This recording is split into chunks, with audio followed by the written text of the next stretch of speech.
नमस्कार दोस्तों, मैं आप सभी के लिए कंप्यूटर के इम्पोर्टेंट शॉर्टकट्स की लेकर आया हूँ। यहाँ पर कुछ 60 के करीब कीज़ हैं जो कि एग्ज़ाम ओरिएंटेड बहुत ही इम्पोर्टेंट है। आप लोग एक बार ज़रूर देख के जाएंगे। ठीक है, तो मैं स्टार्ट करता हूँ।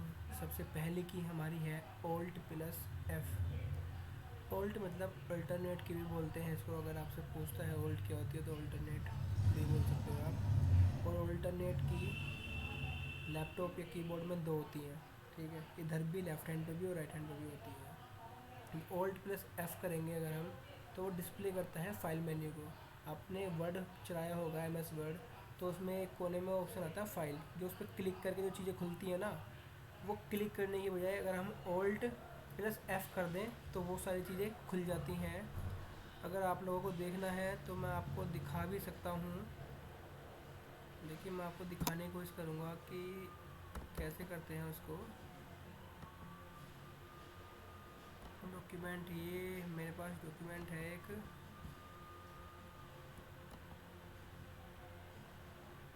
डॉक्यूमेंट स्क्रीन पे आ नहीं पा रही चीज़ें, स्क्रीन पर चीज़ें आ नहीं पा रही। तो आप लोग करके देखना, वर्ड का डॉक्यूमेंट खोलना और ऑल्ट एफ करोगे तो फाइल के ऑप्शंस जो होंगे वो सारे ऑप्शंस खुल के आ जाएंगे आपकी स्क्रीन पर ही। ठीक है, ऑल्ट ई में क्या आता है? ऑल्ट ई क्या काम करता है, वो एडिट के जो ऑप्शंस होते हैं एडिट करने के लिए, उन्हें खोल कर देता है हमें। अब ऑल्ट टैब का यूज़ क्या होता है? ऑल्ट टैब यूज़ होता है, मान लो हमने दो चीज़ें खोल ली अपने लैपटॉप में। एक में हमने गूगल क्रोम खोल लिया और एक में हमने पावर पॉइंट या वर्ड कोई सी भी एक फ़ाइल खोल ली। तो हम ऑल्ट प्लस टैब मार के, अगर हम गूगल क्रोम पे हैं तो ऑल्ट प्लस टैब मारेंगे तो हम वर्ड पे पहुंच जाएंगे। वर्ड से ऑल्ट टैब मारेंगे तो गूगल क्रोम पे वापस पहुंच जाएंगे। तो स्विचिंग करने के बीच काम आती है। स्विचिंग करने के लिए किन्हीं भी दो प्रोग्राम के बीच में, कोई भी दो सॉफ्टवेयर खुले उनमें स्विचिंग करनी हो तो ऑल्ट टैब से हम कर सकते हैं। चौथा है हमारा F1 की, जो कि विंडो में या कहीं भी हेल्प के लिए यूज़ होती है हमेशा। तो F1 हमेशा हेल्प है।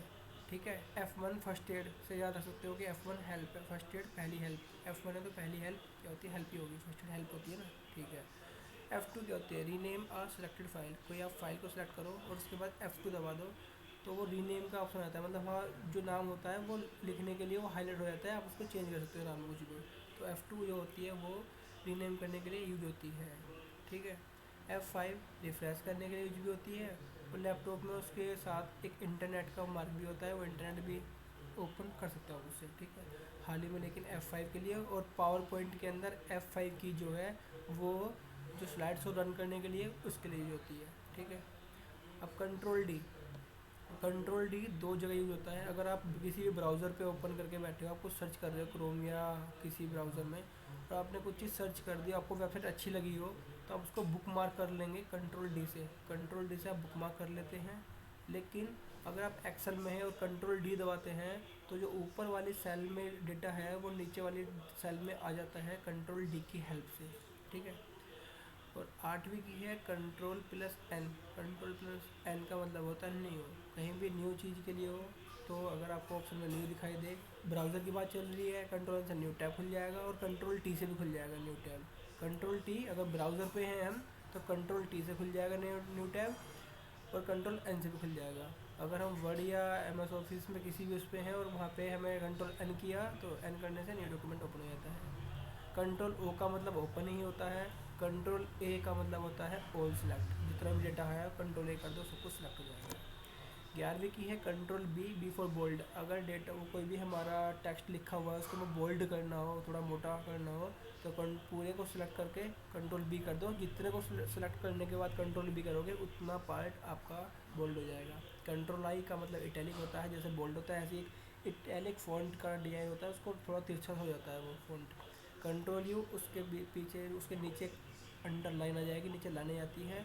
जितना सेलेक्ट करोगे उतना ही उतने के नीचे ही अंडरलाइन आएगी। मान लो मैंने अपना पूरा नाम लिखा और नेम फर्स्ट नेम और लास्ट नेम लिखा, मैंने फर्स्ट नेम सेलेक्ट करने के बाद उस पर कंट्रोल यू दबाया तो अंडरलाइन सिर्फ मेरे फर्स्ट नेम पे ही होगी। कंट्रोल एस का मतलब सेव होता है। कंट्रोल एक्स का मतलब कट, किसी भी चीज़ को कहीं से कट करना हो, वहाँ से हटाना हो तो कंट्रोल एक्स करेंगे।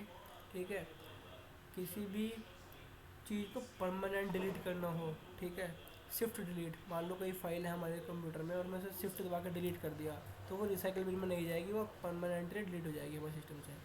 कंट्रोल सी कॉपी करने के लिए, कंट्रोल वी पेस्ट करने के लिए। कुछ बच्चे हैं कंफ्यूज रहते हैं कंट्रोल वी या कंट्रोल पी में। कंट्रोल पी प्रिंट का होता है, कंट्रोल वी पेस्ट के लिए होता है, ठीक है। कंट्रोल वाई रीडू, ये कंट्रोल वाई बहुत इंपॉर्टेंट है, क्वेश्चन पूछा जाता है। और control Z undo, control Y redo, control Z undo, ठीक है। कंट्रोल के हाइपरलिंक इंसर्ट करने के लिए होता है, कंट्रोल के insert hyperlink for selected text, ठीक है। कंट्रोल पी प्रिंट के लिए हो गया। होम और कंट्रोल होम दो चीज़ होती है। मान लो मैं किसी लाइन में हूँ और मैंने वहाँ पर होम दबा दिया तो मैं लाइन के स्टार्टिंग में आ जाऊँगा होम की हेल्प से, ठीक है। लेकिन अगर मैंने कंट्रोल होम दबाया तो मैं डॉक्यूमेंट के स्टार्टिंग में पहुँच जाऊँगा, सबसे ऊपर, ठीक है।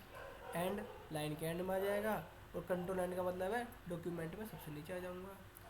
Control plus left arrow, move one word to the left at time, ठीक है। मतलब किसी भी एक वर्ड को दूसरी तरफ ले जाना हो लेफ्ट में तो कंट्रोल प्लस लेफ्ट करने के बाद कर दो राइट में आ जाएगा।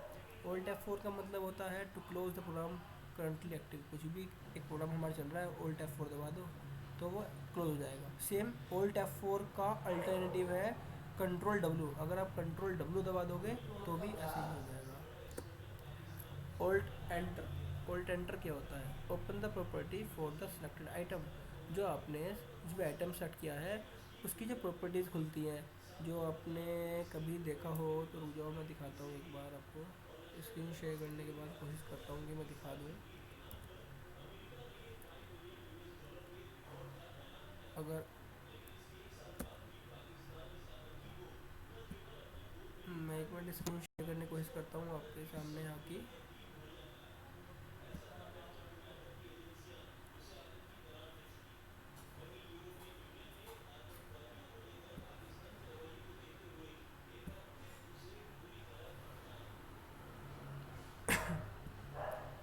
स्क्रीन शेयर नहीं कर पा रहा मैं, जो मेरे पीछे बैकग्राउंड डेटा है।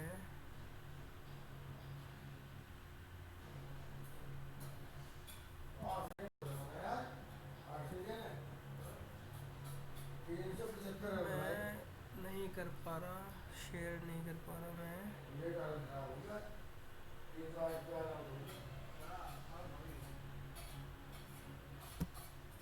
सॉरी फ्रेंड्स, मैं इस चीज़ को शेयर नहीं कर पा रहा आप लोगों के साथ। आप करके देखना, ऑल्ट एंटर करोगे तो जो प्रॉपर्टीज़ खुलती हैं कि कितना साइज है इसका, क्या चीज़ कैसे है, वो सब कुछ खुल के आ जाती है इसके अंदर।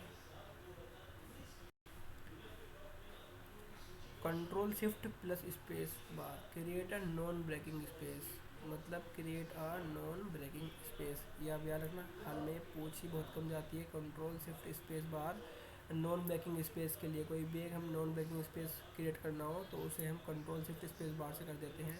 कंट्रोल शिफ्ट और लेस देन का साइन, तो कोई फ़ॉन्ट साइज है उसको हमें कम करना हो तो कंट्रोल शिफ्ट लेस देन का साइन दबाएंगे तो कम हो जाएगा।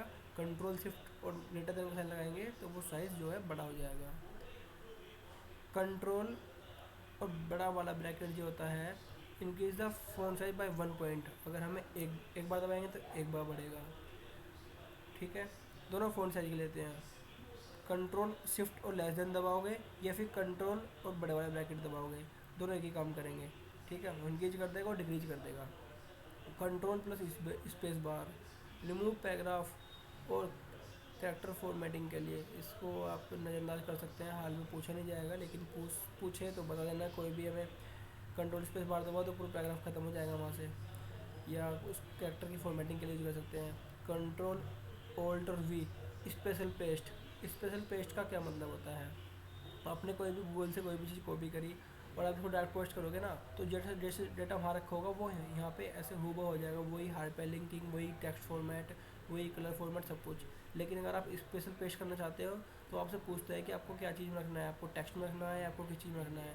तो इसलिए स्पेशल पेस्ट का जो होता है कंट्रोल ऑल्ट और वी कर सकते हो आप उसमें। और फॉर्मेट और खाली फॉर्मेटिंग ले ली हो पेस्ट करते वक्त तो आप कंट्रोल शिफ्ट वी कर सकते हो। फॉर्मेटिंग करने के लिए कंट्रोल शिफ्ट वी कर सकते हो। कंट्रोल F10 का क्या मतलब होता है? Maximise the document window. तो डॉक्यूमेंट विंडो आपने अगर छोटी करी हुई है उसको बड़ा करना हो तो कंट्रोल F10 कर सकते हैं आप use. Control shift T enter the current time. अगर आपको करंट टाइम एंटर कराना हो अपने डॉक्यूमेंट के अंदर तो कंट्रोल शिफ्ट टी कर सकते हैं आप लोग, ठीक है। Control plus enter the current date, time के लिए shift plus T, control plus shift plus T, और खाली करंट डेट के लिए खाली कंट्रोल प्लस और semicolon. Semicolon control के साथ सेमी कोलन यूज करेंगे तो अभी की डेट आ जाएगी, सेमी कोलन अभी की डेट होती है, और कंट्रोल शिफ्ट टी का मतलब होता है current time.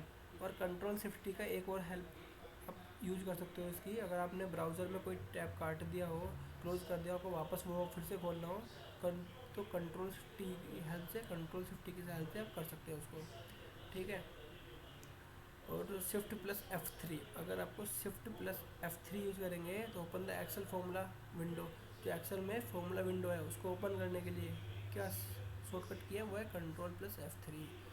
Open formula window, open the formula window in Excel, Excel में फॉर्मूला विंडो खोलने के लिए आप कंट्रोल F3 यूज़ कर सकते हैं, सॉरी शिफ्ट F3 यूज़ कर सकते हैं। शिफ्ट F5 से आप ब्रिंग अप सर्च बॉक्स तक पहुंचने के लिए, मतलब सर्च बॉक्स जो कंट्रोल F से यूज़ करते हैं आप लोग, उसे आप शिफ्ट F5 से यूज़ कर सकते हैं। कंट्रोल F9 का मतलब है वर्कबुक को मिनिमाइज़ करने के लिए, जो वर्कबुक आपकी ओपन है उसको छोटा करने के लिए कंट्रोल F9, कंट्रोल F10 उसको बड़ा करने के लिए वर्कबुक को। Control F6 switches between open workbooks in ये विंडोज़, कोई भी ओल्ड टैब वाला काम करेगा ये भी, ठीक है। ओल्ड टैब भी कर सकते हो आप इसके अंदर, या अगर आप वर्कबुक में स्विचिंग करना चाहते हो तो कंट्रोल F6 से कर सकते हो वर्कबुक के अंदर। कंट्रोल प्लस पेज डाउन का मतलब है वो between Excel worksheet in the same Excel, जो कितनी शीट्स होती हैं 255 शीट्स होती हैं, ठीक है, उनके बीच में आपको अगर मूव करना हो तो कंट्रोल प्लस पेज डाउन कर दो, आप जा सकते हैं। कंट्रोल टैब का मतलब होता है मूव बिटवीन टू और मोर ओपन एक्सेल फाइल, जो एक्सेल फाइल खुली है हमारी, कंट्रोल टैब मार दो दूसरी में पहुंच जाओगे, ठीक है। कंट्रोल पेज अप में move between Excel worksheet in the same Excel, अगर आप पीछे पहुंच गए कंट्रोल डाउन मार के आप सीट 2 में पहुंच गए हो तो आपको सीट 1 में वापस आना हो, कंट्रोल पेज अप दबा सकते हैं आप। ऑल्ट के साथ इक्वल टू अगर प्रेस करेंगे आप तो formula create a formula to sum all the cells, मतलब वो ऑटोमेटिकली सभी को सम कर देगा, सभी सेल्स को। कंट्रोल के साथ अगर आप एपोस्ट्रोफी जो यूज़ करते हैं वो क्या काम करता है, कंट्रोल डी का काम करता है, जो मैंने आपको बताया था वर्बली, ऊपर वाले डेटा को नीचे कॉपी करने के लिए, ऊपर वाले डेटा को नीचे कॉपी करने के लिए एक्सेल शीट में, ठीक है। Control plus arrow key move to next section to text, important नहीं है इसको छोड़ दो। Shift plus space select entire row, हाँ अगर आपको पूरी एंटायर रो ही एक बार में सेलेक्ट करनी हो तो शिफ्ट प्लस स्पेस दबा सकते हैं आप। Shift plus space entire row को सेलेक्ट कराने के लिए होती है। कंट्रोल एल का मतलब होता है लेफ्ट अलाइन, कंट्रोल आर का मतलब होता है राइट अलाइन, कंट्रोल ई का मतलब होता है सेंटर लाइन, कंट्रोल जे का मतलब होता है जस्टिफाई। जस्टिफाई में एक साथ दिखाई देता है वो सारा का सारा, इधर उधर नहीं भागता डेटा, जस्टिफाई हो जाता है वो, ठीक।